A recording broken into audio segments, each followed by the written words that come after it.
सीमा हैदर, जिसे भारतीय समाज के कुछ लोग अपनी भाभी मान चुके थे, फूल माला लेकर उसे भारत की बहू मानकर उसका स्वागत कर रहे थे, उसी सीमा की एक फोटो पाकिस्तानी सेना की वर्दी में मिली है। उसके भाई के साथ उसके चाचा पाकिस्तानी सेना में सूबेदार हैं। उसने पाकिस्तान में अपना मकान नहीं बेचा क्योंकि वो किराए के मकान में रहती थी।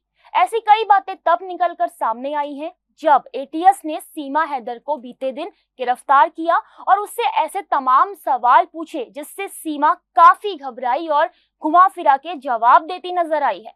नमस्कार, मेरा नाम रेनू उप्रेती है। आइए आपको बताते हैं सीमा हैदर को लेकर हाल का अपडेट क्या कुछ है। बिना वीजा के अवैध रूप से नेपाल के रास्ते भारत में प्रवेश करने वाली पाकिस्तान मूल की सीमा हैदर फिलहाल यूपी एटीएस की गिरफ्त में है, जहां उससे कई सवाल पूछे जा रहे हैं। इसी के साथ इस मामले में केंद्रीय जांच एजेंसियों को भी अहम जानकारी हाथ लगी है। ऐसे में सीमा हैदर मामले में एटीएस की पूछताछ में अभी तक क्या कुछ सामने आया है? क्या वो सच में प्यार में अपना मुल्क छोड़, पति छोड़, सरहद पार करके अवैध रूप से भारत आई, या फिर उसे भारत में किसी बड़े मकसद से भेजा गया? तो आइए सबसे पहले जानते हैं उन सवालों को जो सीमा से एटीएस ने पूछे। सीमा का पाकिस्तान में क्या इतिहास था?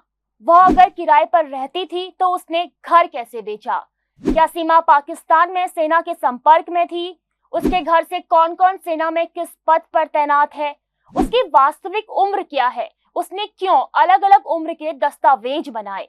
उसने 4 मोबाइल और पाकिस्तान का सिम क्यों तोड़ा? क्या वह पहले भी कभी भारत आई थी? सचिन से पहले वो भारत के कितने युवकों के संपर्क में आई थी? कराची से शारजहां, वहां से काठमांडू, फिर भारत आने के दौरान किसने मदद की? भारत की संस्कृति और हिंदी वो कैसे जानती है? क्या उसने ट्रेनिंग ली? यूपी एटीएस ने ऐसे कई सवाल सीमा से किए और सीमा ने कई सवालों के जवाब घुमा फिरा के दिए हैं।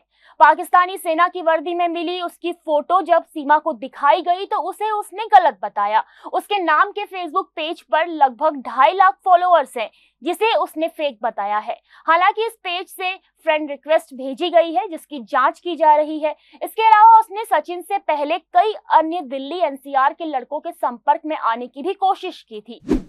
किराए के मकान में रहती थी सीमा।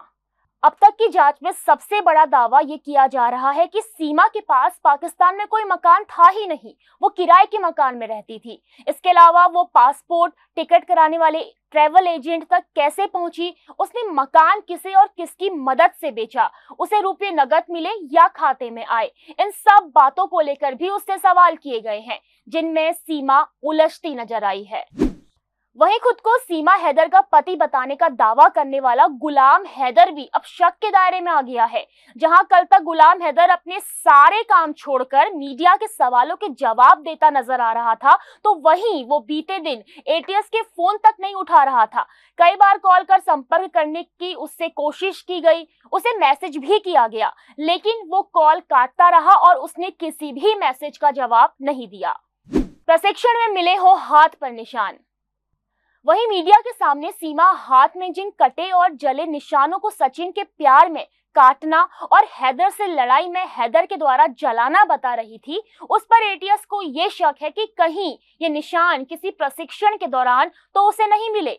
एटीएस का मानना है कि सीमा हैदर का 5वीं पास होने के बावजूद अंग्रेजी बोलना, सटीक हिंदी बोलना, साड़ी पहनना, घूंघट निकालने का तरीका और हर सवाल का तुरंत जवाब देने उसके प्रशिक्षण लेने का शक जाहिर करता है। इन सब सवालों के बीच सीमा हैदर मामले में पता लगा रही केंद्रीय जांच एजेंसी को एक बड़ी जानकारी हाथ लगी है कि सीमा को भारत में किसी तीसरे शख्स ने पूरी तैयारी के साथ दाखिल कराया था।